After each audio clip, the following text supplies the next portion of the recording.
Ender chest really is the best. Store your items safe from theft. New wood texture slabs and stairs. Desert villages, sandstone bears. Mining ore will drop XP. Emerald ore with a new shiny. Trading villages ROP. I get emeralds endlessly. Adventure mode for a map made game. Bonus chest if you're really lame. Desert, pyramid, jungle, temple. Enchanting 30, super helpful. New enchanted golden apple. Silverfish are a bigger hassle. Buckets back from your furnace. Place lock sideways, you can turn. Dispensers now put carts on railways. Boats are launched in much the same way. Portal pigment are quite feisty. Books and quill are really righty. Nether walkers in all dimensions. Bucket stack, did I mention?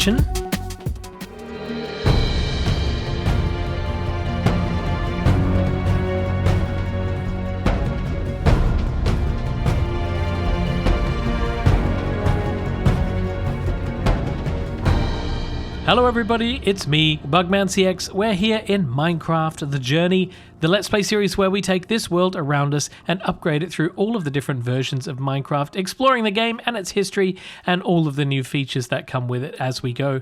Right now we're in snapshot 12, W23B, one of the snapshots for Minecraft release 1.3.1, and at the beginning of this episode you would have seen that I made a little bit of a trailer for release 1.3, and the reason that I did that is because back in 2012, on July 26th, in fact, the Mojang team put out a video asking for the community to create a 30-second trailer for release 1.3 using the pre-release version, which we haven't technically upgraded to yet, but that's okay, and publish that video as a response to their original video, and then they would choose the best. Well, since I missed out on all of that way back in the day, I thought I would just do it today, here in the year 2026, as it is right now. And so I hope you enjoyed that. I had a bit of fun making that. Now, we've been on these snapshots for quite a long time, and I thought it might be nice to get to the actual release 1.3.1 in today's episode. So we're going to skip a few snapshots and go all the way up to 12W30A. That means that we're going to skip 24A, 25A, 26A, 27A, and just get to 30A. Let's go! As per usual with each of these snapshots, they introduce changes to the game, and I'm just going to go through a few of the important ones. First, with the Ender chest here, we know that this was introduced in the snapshots for 1.3.1, and that the Ender chest had a shared inventory across the entire server that all players could access.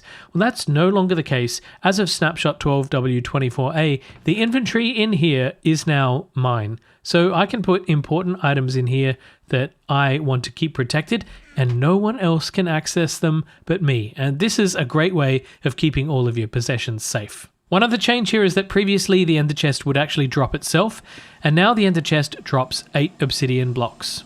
Up until now, we've been quite limited in how we can use these wood blocks in our builds. The reason for that is because, although all of these variants were added to the game in their wood plank varieties, the stair blocks are always the default wood texture. Until now, these have now been added into the game in the slabs and stairs, and this is great. This is a change that I've been waiting for a long time, because this now gives us the ability to vary our build styles a lot more, rather than just using these default approaches that, you find so commonly throughout the early versions of Minecraft. So now our builds can be a bit more varied and a bit more fresh. When creating our brand new world, often we might just choose to make a new world in survival and then go. But now we have the ability to open our game up to other players who are playing on our own local network. That's not really that useful for the modern era where everything is connected over the internet, but for now I can just go to Open to LAN. This also gives me the benefit of being able to enable cheats if I didn't have them on already, and when I click Start LAN World, I can now change my game mode or do any of the other cheats that I wish. We're starting to see a few more modern conveniences coming into the game as well. For example, if I craft signs, I can now get 3 signs, and you'll notice that signs now stack. This is a huge space saver for my inventory, because previously you had to have 1 sign per slot, and it was horrible. We also have changes to the F3 screen. You can see that we now have our Y level at our feet and also our eyes. So I guess it looks like the player is 1.620 meters high, exactly up to the eye level. So there you go. There's a little Steve fact that I didn't know.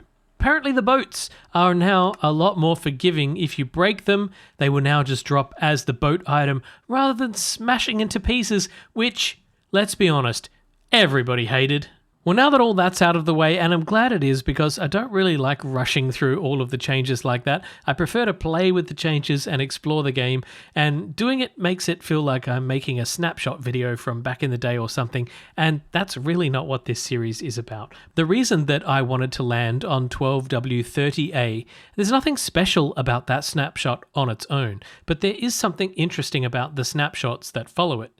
12W30A is your standard snapshot with a 12W30B snapshot that followed it with a few bug fixes, and nothing about that is unusual. We've seen B snapshots before, but this is the first series of snapshots where we see a C snapshot and a D snapshot and an E snapshot, and I just thought that that was really interesting. Now we're going to jump up to 12W30D and have a look at something quite special. Now this little change is absolutely huge, really huge. We know that right now when you place down logs like this, they always go upright, and that's just how it is, and that means that when you build like this, you always have to place your logs in this upright way. But guess what? Watch this. If I place a log on the side of this block like this, it now places sideways, and it might just seem like the smallest little thing, but this is a revolutionary change, really is. Let's take a look at this. For example, what I'm going to do is rip out this flower bed right here, and we will pick up these logs, and now we'll place them on the side like this, and let's just have a look at the difference this makes. Get rid of this grass so we can see it. Now it actually looks like a big long log that has been laid on its side, butted up against these little upright stumps, and we can even change these logs that are inside like this and make it look a little bit more consistent. And you can really see that, yeah, sure, it looks a bit funky sometimes, but if you incorporate that into your build styles, suddenly you have variation in your texture and the direction that these logs are laying, and everything's going to look a whole lot better. But there's something else that I have learned about these logs through reading the notes, and that is if I use this tool here, which happens to be my Silk Touch pick. This is one of my Efficiency 5 backup picks, and I'm really running low on backup picks at the moment. Let's see what happens if I Silk Touch this up. Okay. Oh, where did it go? It went into my inventory as a sideways log. It shouldn't do that. Let's just have a look at this in my hand. It looks strange, doesn't it? It looks strange. So it looks like it's carried its rotational metadata along with it, and I believe this will happen to all of the blocks. Now the question is, what happens when we place them down? We get a rotational block. Now, I got to be honest, this is the first time I've tried this, and what I was expecting to pick up was something that is known as a bark block. That is a block which has bark on all sides, including these two ends. But that's not what I got. I got a rotated log block. So I'm a little bit confused. Actually, what does it say? It's just oak wood. So yeah, look. These are different directions now that I've picked it up off the ground. So what happens if I do this a third time? Or maybe that was the orientation of the block on the ground. Very, very strange. Okay, so that time, I think I see what's happening here. If I place it this way and then pick it up, I'm going to get a bark block facing, like, I'm pointing, but you can't see, but facing that way. Oh, so very, very interesting. So I wonder how we actually get the bark block. Okay, it turns out that I just misread the instructions slightly. The bark block is not obtainable in this version on its own because it's not possible for us to pick up the block with that data value stored inside of it. The only way for us to obtain one of the bark blocks is to have one of these logs which already had that metadata value stored inside of it. And it's possible that somewhere in my storage here I've got one of those because, oh, you know, this game, right? There's been all sorts of weirdness that has happened over time. So I might explore the world a little bit and see if I can find one of these. If I can, then I'll have a look at it. If I can't, then we've missed out on obtaining the bark block in early versions, but you know what? I'm fine with that. I've been doing some experimentation here just by rotating these logs on each of the joins of this truss work here on the house, and also adding a trapdoor at the end here just for a little bit of extra depth and texture, and I think it looks alright. And I'd like to go around the rest of this part of the world too and see if there's any other ways that I can use the rotated log just to start making things a little bit more texturized and feeling a little bit more complete. Over here as well, I've added in a small garden around the side because I was feeling like this house was just plonked into the middle of the landscape and it didn't have that lived-in feel. You know, it needed more paths. I'd already done some, but it just needed a little bit more to make it feel that little bit more lived in. Up the back here, you can see that I've also added a woodshed, and the woodshed allows us to showcase some of the rotated logs here where we've got them stacked up out the front here, and inside here we have a whole bunch of chests where I can store the different wood logs here. You can see we've got oak wood and we've got jungle wood, etc., and a miscellaneous chest for other woody items. But down here we have rotated logs 12W30D, a special chest containing all of the different log variations for this version and the rotations that we were able to get by using Silk Touch. Behind me, of course, here we also have a new netherwort farm just out here, just again to make the place look and feel a little bit more lived in. Now that netherwort grows in all dimensions, I think it's kind of fun to have a little farm here where we can just replenish every now and then and get a supplies of netherworts whenever we might need it. We finished messing around with snapshots for Minecraft release 1.3.1 now, and we're just about ready to adopt the full release of the game. But before we do, there is one version in between the snapshots and the full release that I want to acknowledge, and that's this version here. It's the pre-release to Minecraft 1.3.1, but it's actually known as Minecraft 1.3. In the past, we've seen pre-releases called pre-release, but in this case it's just Minecraft 1.3. This is a little bit different to all of the other versioning that we've seen in the past, but Minecraft's versioning does change throughout its history, just adapts to the needs of the day, I suppose. This version was released on the 26th of July 2012 for download, but it wasn't announced until the 30th of July. This version is identical to the release version of the game 1.3.1 with the exception of the version number that appears on the F3 screen and the main menu. So let's upgrade to that full release right now. We did it, we did it, we did it. I can't believe it. We're actually on a full release version of Minecraft. This seems to happen so rarely in this series, but every time that it happens, it feels like we're closing one chapter and opening a new one, and I can't wait to start exploring Minecraft 1.4. This was actually the longest period of development between two versions so far within the game. It was 111 days between 1.2.5 and the release of 1.3.1, or 153 days between 1.2 and 1.3.1. But this is a huge milestone for us in this series as well. We're making some progress finally. Let's do a little celebration.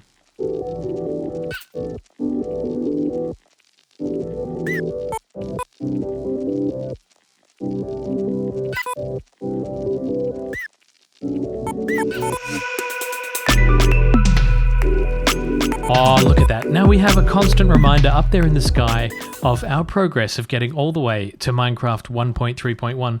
There's something a little bit different and a little bit special about this version as well. It contains some debug code in the game that was supposed to be removed when the game was released.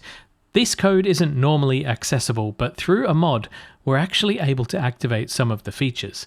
I can't do it here in this world because the mod is a little bit too modded for me, but I can spin up a survival world and we can have a quick look at some of these features that are not supposed to be seen. Before shipping any version of the game, Mojang used a tool called ProGuard, and it was ProGuard's job to obfuscate the game code so that it wasn't easily readable when decompiling the jar file, and to strip out any unused code that wasn't needed as part of the final version of the game. But for the version that was shipped as 1.3 pre-release, these settings were relaxed, and ProGuard didn't remove all of these extra functions and code paths, and so as a result, they were all buried inside of the jar file. Using a mod called Unused 1.3 Restoration by Blue Stago, we're able to revisit some of these lost features and functions. These are the prototype villages from Beta 1.8. Yes, they did actually exist within the code, and it wasn't just a screenshot of what they could look like. The function that generates these houses still exists in the code, but it was never called by any of the main code, therefore it was dead code. This mod just resurrects that code so that it allows the game to generate these houses procedurally. The way that basically works is that once the game has found a location, it will find the height of the ground, then it will roll for the shape of the house, that is the height, the width, and the depth. Then it checks the site to make sure that it sits on solid ground, it's not on ice, it's not in the water, that sort of thing, and make sure that the house can actually exist where it should. Then it constructs the house by raising up the doors and raising up the walls rather, then it places a door, makes the windows, and adds some torches inside. And then it does something else, which I bet you didn't even realize. We all know that the original villages were going to be populated by a new mob called the Pigman, but that never really happened, and with these original village structures, we got something similar. You might be able to hear it. Inside of each house spawns a zombie pigman in the dead center of every house that gets generated. So there'll be one in here, and there'll be one in here, and there'll be one in that house over there as well. This was about the closest thing the game had to pigmen before they actually existed, so I suppose it makes sense for this test. As I'm just loading in new chunks here, one thing to note about the zombie pigman spawning in is that if you come to these villages from a distance, the pigman will basically spawn and then immediately disappear. For example, if we have a look inside of this house, it appears to be empty, and that's basically because the zombie pigman has a despawn radius. If it's a certain number of blocks away from the player, it will automatically despawn, just as all hostile mobs do. So unfortunately, by the time you reach one of these villages that you find, there's no one inside. Beta 1.8 created a whole new cave carving system, but the original cave carver that predated this still existed within the code, so this mod has simply swapped the new cave carver with the old cave carver. There's an unused block in this game code as well, and that is this, the coral block. Notch experimented with adding the coral block back in InfDev, but he was unhappy with the result. The texture was included in the game's released files, but the code Notch developed was not included. In the Beta 1.2 development release, the one that was done to demonstrate the Xperia Play version, the coral block information was actually in that development release's game code, and it is also here in this version too. So the mod here has created a new block ID and applied the original texture to it, but all of the features that make the coral block are part of that defunct and dead game code. So let's have a look at how this works within the game. If I place it down on a block, we will see a couple of things. First, this is a slightly oversized block. You might be able to see that by, let's have a look. How's the best way to see that? Right here by my cursor, you can see there is a black line here, and this is the size of the sand block. But the coral block actually extends 1 pixel further in all directions. Perhaps there's a different way of demonstrating that. Aha, like that, right? You can see that it extends 1 block over the edge of the grass block and into the sand block here, and if I place one next to it, this results in a whole bunch of Z fighting, which is not really very pleasant to look at.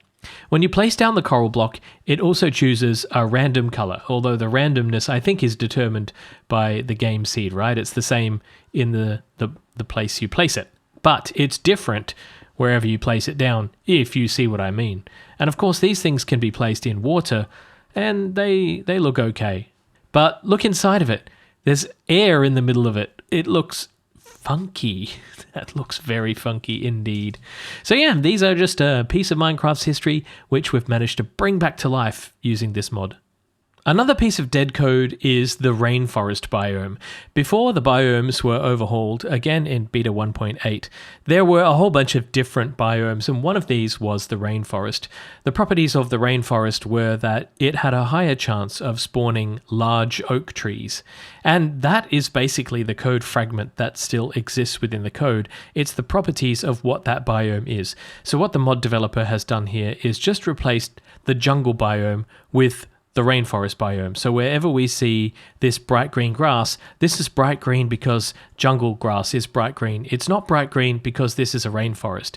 And of all of the ones that I've been able to find like this, I've not really seen evidence of a large number of trees.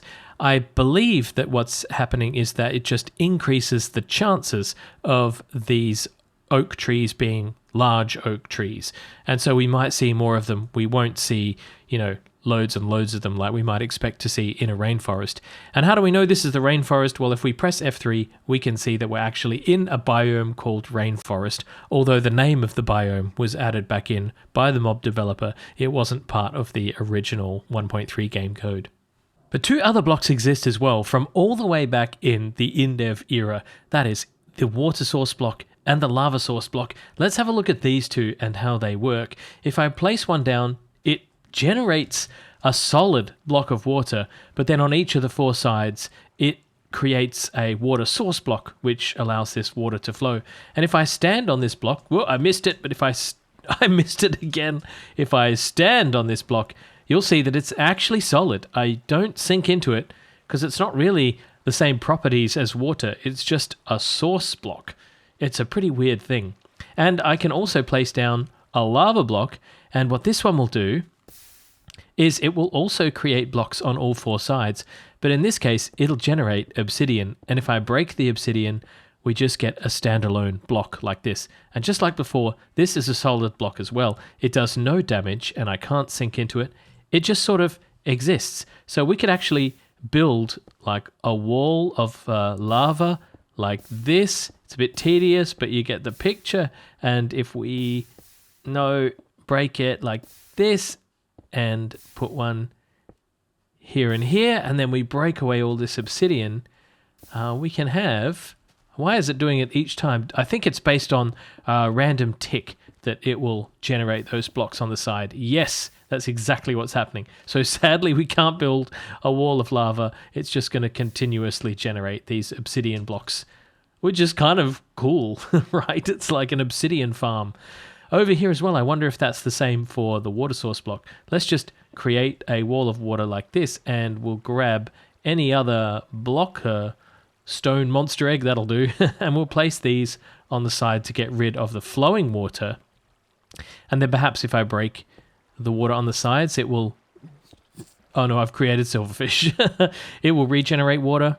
Maybe, maybe not. But you get the picture. These are some cool redundant blocks that don't really exist anymore.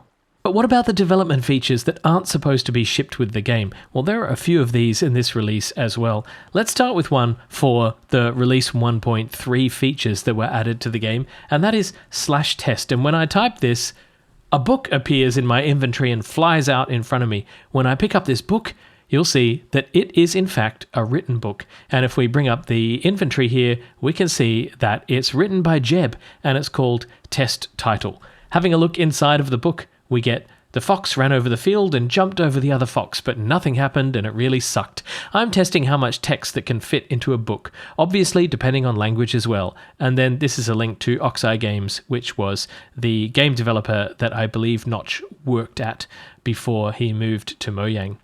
And over here is page 2 and page 3. So there's a little book written by Jeb that you can't get access to in the normal game. What about this feature? I'm talking about the panorama that is spinning around in the background of the menu here and slightly blurred out. There's a function within the game code which will generate these based on the player position, and then that gets put into the texture files and the game will stitch it together and do this panorama. So if I go into a single player world like this, I'm here next to a new village and an old village, and I thought, this is a really interesting and poignant position to be in.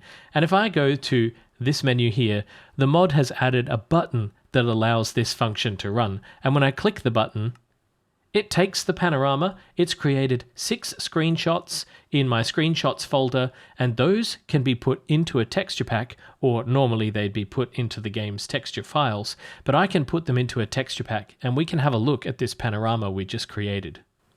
And here it is. I'm going to speed this up for you so that you can see the full rotation, but we have the Notch village, the village, and the desert all stitched together from that panorama function. There's a pretty strange debug entity within the game that isn't like a traditional entity like a mob or an item. This is a debug entity that comes into effect when it's triggered against a mob.